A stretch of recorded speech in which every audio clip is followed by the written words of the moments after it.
In a rush to pack for my trip to Ho Chi Minh City, I felt completely panicked. My grandmother was gravely ill, and I had just gotten the news from her doctor. On top of the stress of her deteriorating health, there were rising COVID-19 cases in Vietnam, and I felt overwhelmed by it all.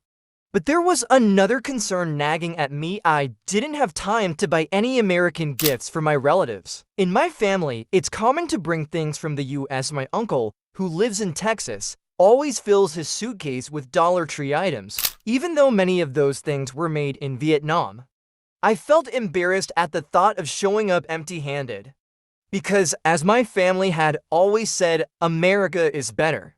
20 years ago, my mother and I moved to the US, while my older sister moved to England to continue her studies. This dynamic with parents in one country and children in another is common in Vietnamese families.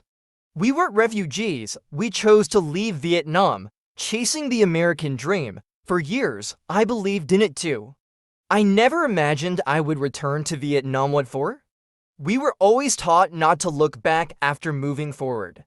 When I arrived at my grandmother's house in District 2, I couldn't believe how much had changed. The roads that were once muddy and made it hard to drive mopeds were now prime real estate, close to the bustling city center. My aunt-in-law and her 2-year-old daughter were staying there when I arrived, and she mentioned that my uncle would come a few days after I left. My family had been taking turns flying back from places like Oklahoma and Texas to care for my grandmother after she was diagnosed with stage 4 cancer. It was a bittersweet moment as I realized my aunt and uncle would only have 5 days together before they had to switch places again. As for me, I hadn't told my grandmother yet that my husband and I planned to move to Vietnam over the summer. Part of the reason was my pregnancy, and part of it was knowing this might be my last chance to spend time with her and my grandparents. When I finally shared the news, her reaction was what I feared. Why would you come here? You need to give birth in America so your baby can be an American citizen. It wasn't just her, many of my relatives disapproved of the idea. My mother even told someone she's saying that now, but she won't go through with it. The older generation seemed stuck in their memories of the past Vietnam. Even though the country had changed so much, Vietnam has transformed into a middle-income economy, with development happening everywhere.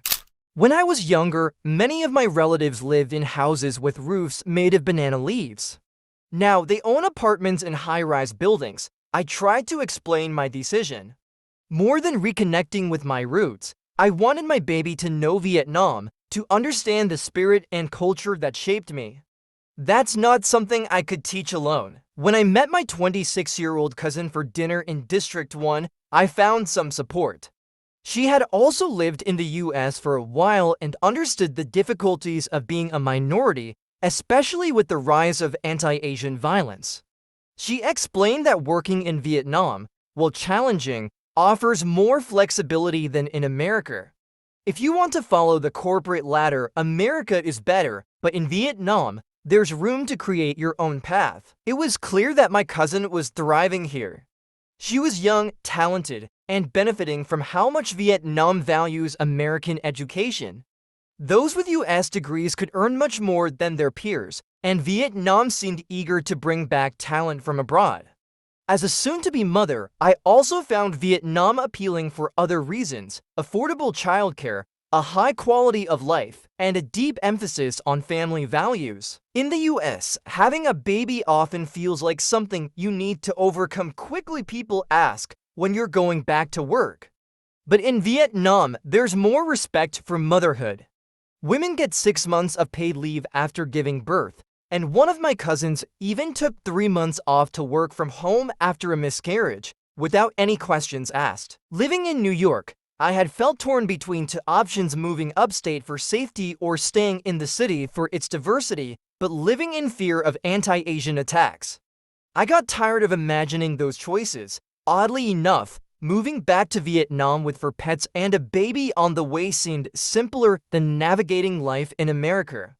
For the first time in over 20 years, I wouldn't have to explain where I was from. Of course, Vietnam has its flaws. I can't even access certain websites. like Human Rights Watch, while I'm here. As a writer, I'll have to live with the fact that I can never fully express myself in my mother tongue. But it's also time to recognize that America isn't the answer to everything. The American dream comes with a price: children separated from parents, marriages stretched across continents, and kids who don't fully grasp either language or culture. Maybe it's time to stop idolizing America and start considering the Vietnam's dream.